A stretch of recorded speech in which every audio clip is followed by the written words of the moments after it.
You don't have the flexibility of shooting everything, and then after everything is done, and then you're sitting down like this looking at your project and you're like, oh my god, that shot is really not that good. Oh, that sound was not recorded very well. All right, I'm recording, so let's see how this goes. The software that you have in front of you is a very, very cool software. I mean, to most circles, I mean, at least, if you just have a conversation with anybody, they will consider DaVinci Resolve as one of the nicer softwares out there, like more easy to use. Plus, remember when DaVinci started out, they were a color grading software, and then they expanded from there, right? I mean, they started adding quite a lot of things over the years. But if you are watching, bless you, my cat is sneezing. Bless you, mama. So if you are watching Netflix or movies in the cinema theater, there's a very good chance that DaVinci Resolve, at least in the color grading part, was involved in some way. So the software that you have, it's really, really very good. Here comes another question. Are you making video or are you making movies? Now, if you're thinking that, oh, what's the difference, then I seriously suggest that you should really research into it, because making a video and making cinema, a movie, are two totally different things.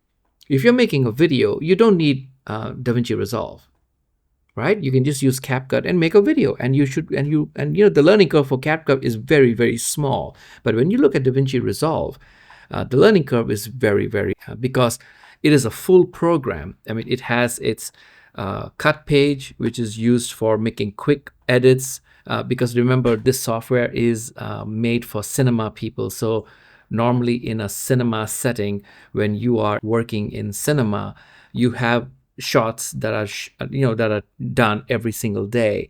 So you need to put the shots in just to kind of see if you need to do any pickup shots, because maybe you took the shots and the shots you thought were very good, but when you look at it on your computer, it doesn't look so good. So the next day you can reshoot it, because the actors are still there and they have not gone on to the next project. So the cut page is designed for something to make a very quick draft of whatever you are shooting that day, just to see, are you okay? Do you need to reshoot certain things, or you can move on? You're using a very tight production schedule because now you're limited.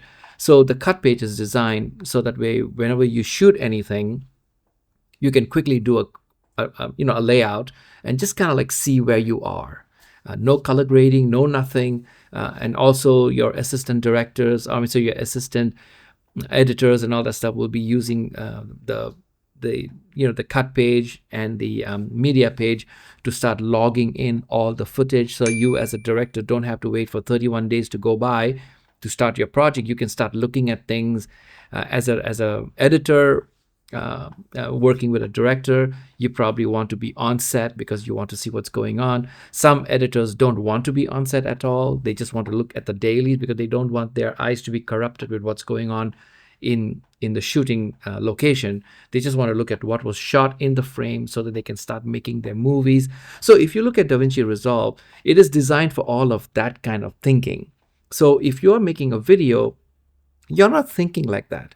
You're thinking differently. You're like, just shoot some stuff, put it together, put some music, do some dialogues, and you're good to go. And you can use CapCut for that. You don't really need DaVinci Resolve. Of course, please, if you decide to go into DaVinci Resolve, wow, you are stepping into cinema. You are basically giving respect to everybody ever since cinema was invented. You're going for story, you're going for lighting, you're going for the framing of the shot. I mean, you're thinking about all these details, and I think that's where the fun is. And if you are like me, because I'm a cinema person, even if it's a video, I still want to use the principles of cinema and not principles of video. Because if I just want to do video, oh my God, please, I really don't need all this stuff. This is something that you want to spend time. If you're watching my video and you tuned off, because then maybe you're not a cinema person and you want to do video, and that's perfectly fine. I have a notebook and I write things down. Like, do you have a notebook? Are you writing things down? Wow, are you remembering everything in you? I'm writing things down. If you ever go and have a conversation with amazing Oscar nominated or Oscar winning editors and movie directors, you will see they keep notes. They keep notes. I mean, it's just no way they're walking around with everything in their head. It just doesn't work like that. They keep very, very dedicated notes. And I have my little notebook. I actually have quite a few. This is my carry-on notebook.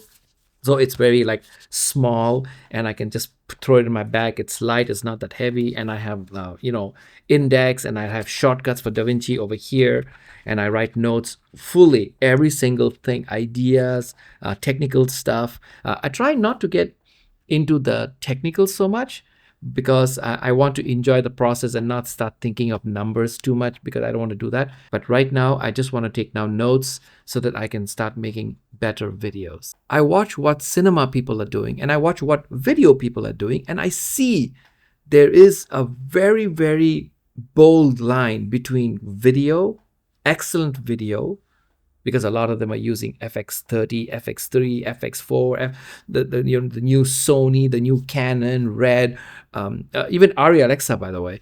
And I see it's just not cinema. It's just, very, very good video. DaVinci Resolve, as you know, is a free software. You can buy the studio version, but I've been using the free version for like at least 2 years. And I made all my videos, not cinema, of course, all my videos on the free version, and it was good. There was no, like watermarks or anything. It was just perfect. Actually, this episode, what I'm doing is for the first time, I am using my Rode microphone, and it's connected to my Blackmagic camera. I check the sound levels. This is the first time I'm doing it, so maybe this episode will just be totally a bust because maybe I did something wrong. I was listening to a photographer today, and he was talking about, creating expectations. And sometimes we always think that is the shot we want to get. Oh, that is the framing we want to get.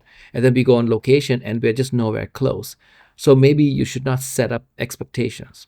Just prepare yourself well, go on location, and do the best you can. I'm so jealous of people who are in cinema or who get to do this as a living.